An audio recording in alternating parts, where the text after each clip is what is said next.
तो दोस्तों आज की कहानी है शेरू जंगल का एक सच्चा राजा। बहुत समय पहले सिंगवन नामक घना जंगल था जहाँ शेरू का एक झुंड रहता था। इस झुंड में एक नन्हा और कमजोर सा शेर था जिसका नाम था शेरू। शेरू का सपना था कि वह एक दिन जंगल का राजा बने, लेकिन उसकी कमजोर काया और धीमी दहाड़ की वजह से बाकी शेर हमेशा उसको नीचा दिखाते थे। एक दिन जंगल में राजा बनने के लिए दहाड़ प्रतियोगिता रखी गई। जो शेर सबसे जोर से दहाड़ेगा उसे भविष्य का नेता माना जाएगा। शेरू ने भी प्रतियोगिता में भाग लिया। जब उसकी बारी आई तो उसने अपनी पूरी ताकत से दहाड़ने की कोशिश की, लेकिन उसकी आवाज धीमी और कांपती हुई निकली। बाकी शेर ठाके लगाकर हंसने लगे। तुम राजा बनना चाहते हो? पहले अपनी आवाज तो मजबूत करो, एक बड़े शेर ने कहा। शेरू का दिल टूट गया, लेकिन उसने हार नहीं मानी। वह रोज जंगल के सबसे ऊंचे पहाड़ पर जाके अकेले दहाड़ की प्रैक्टिस करता और एक अच्छा राजा बनने के लिए जो जो चीजें कर सकता था वो वहां जाके करता था। कुछ महीने बाद शेरों के झुंड को एक बड़े शिकार के लिए जाना था।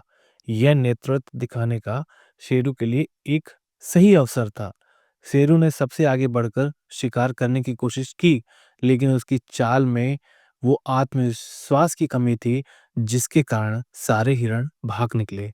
बाकी शेर फिर से हंसने लगे। शेरू, तुमसे तो एक हिरण तक नहीं पकड़ा गया, राजा बनना तो तुम भूल ही जाओ। शेरू बहुत उदास हो गया, लेकिन उसने ठान लिया वह खुद को कमजोर साबित नहीं होने देगा। उसने शिकार की कला सीखने के लिए अकेले अभ्यास करना शुरू किया। धीरे धीरे उसकी चाल तेज होने लगी, उसकी नजरें पैनी हो गई और उसका आत्मविश्वास भी बढ़ने लगा। एक दिन पास के जंगल से रुद्र नाम का विशाल और क्रूर शेर सिंगवन पर हमला करने आ गया। रुद्र ने झुंड पर अचानक हमला कर दिया और कई शेरों को घायल कर दिया। जंगल में भगदड़ मच गई। जो शेर हमेशा शेरू का मजाक उड़ाते थे, वे भी आज डरकर भागने लगे। शेरू ने देखा कि उसके परिवार और दोस्तों की जान खतरे में है। उसके दिल में डर था, लेकिन उसने साहस जुटाया और रुद्र के सामने जाके खड़ा हो गया।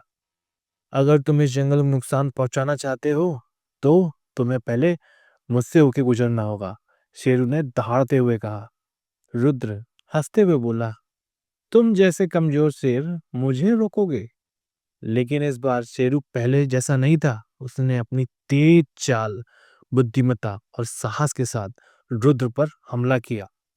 रुद्र को ऐसे जवाब की उम्मीद नहीं थी। शेरू ने न केवल रुद्र को घायल किया, बल्कि उसे जंगल छोड़कर भागने पे मजबूर भी कर दिया। जब बाकी शेरों ने देखा तो वो दंग रह गए।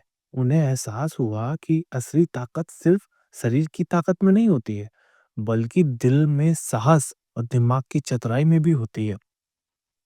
बूढ़े शेर राजा वीर ने शेरू को जंगल का नया राजा घोषित कर दिया। आज से शेरू इस जंगल का राजा होगा, क्योंकि उसने साबित किया है कि असली राजा वही होता है जो अपने परिवार और प्रजा की रक्षा के लिए अपनी जान की बाजी लगा दे। सारे शेरों ने खुशी-खुशी शेरू को राजा के सिंहासन पर बैठाया। जिन शेरों ने कभी उसका मजाक उड़ाया था, वो आज सब उसकी इज्जत करते थे। तो दोस्तों, हमें इससे सीख क्या मिलती है? सच्चा राजा वह नहीं होता जो सबसे ताकतवर हो, बल्कि वह होता है जो मुश्किल समय में कभी हार ना माने, साहस दिखाए और अपनी प्रजा की रक्षा के लिए हमेशा खड़ा रहे।